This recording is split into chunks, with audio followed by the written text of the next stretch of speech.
আমি বিশ্বরূপ, Bardhaman medical college থেকে। আপনি কি জানেন আপনার দাঁতের কোনো ইনফেকশান যদি হয়, আপনার ওরাল হাইজিন যদি সঠিক না থাকে, তাহলে আপনার মৃত্যু পর্যন্ত হতে পারে? শুনে হাসি লাগছে না? মনে হচ্ছে বাস্তবে এটা কোনো দিন সম্ভবই নয়, কিন্তু আমি আপনাকে বোঝাচ্ছি যে বাস্তবে এটা সম্ভব, এবং আপনার দাঁত পরিষ্কার রাখাটা কতটা জরুরি আপনার জন্য। দেখুন, আমাদের এই যে দাঁত আছে, সেটা আমাদের এইখানে যে বোনসটা থাকে, সেই বোনটার নাম হচ্ছে ম্যান্ডিবেল। ম্যান্ডিবেলের নিচে যে স্পেসটা হয় তাকে বলে সাবম্যান্ডিবুলার স্পেস। সেই সাবম্যান্ডিবুলার স্পেসের সাথে আমাদের দাঁতগুলো কানেক্টেড থাকে। যদি আমাদের দাঁতে কোনো ইনফেকশান হয়, সেই ইনফেকশান কিন্তু সাবম্যান্ডিবুলার স্পেসে যদি বাই চান্স স্প্রেড করে যায়, তাহলে সাবম্যান্ডিবুলার স্পেসে সাবম্যান্ডিবুলার অ্যাবসেস করে, অর্থাৎ যেটা বাংলায় পুঁজ বলে।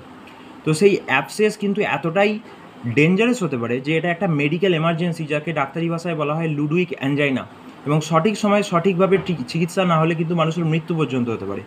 তো আপনি বুঝতে পারছেন যে আপনার দাঁতের হেলথ, অর্থাৎ ডেন্টাল হেলথ বজায় রাখা কতটা গুরুত্বপূর্ণ। তো জাস্ট এটাই আপনাদের সাথে শেয়ার করার ছিল। ভিডিওটা ভালো লেগে থাকলে একটা লাইক দেবেন, আর এরকমই মেডিকেল কন্টেন্ট আমি শেয়ার করব। যদি মনে হয় আপনার কোনো কাজে লাগবে, আপনার হেলথ ব্যাপারে জানার জন্য কাজে লাগবে, বা যারা ডাক্তারি স্টুডেন্ট আছো, মেডিকেল স্টুডেন্ট, মেডিকেল নিয়ে পড়তে চাও, তাদের কোনো কাজে লাগবে, তাহলে চ্যানেলটাকে অবশ্যই সাবস্ক্রাইব করে নেবেন। Thank you.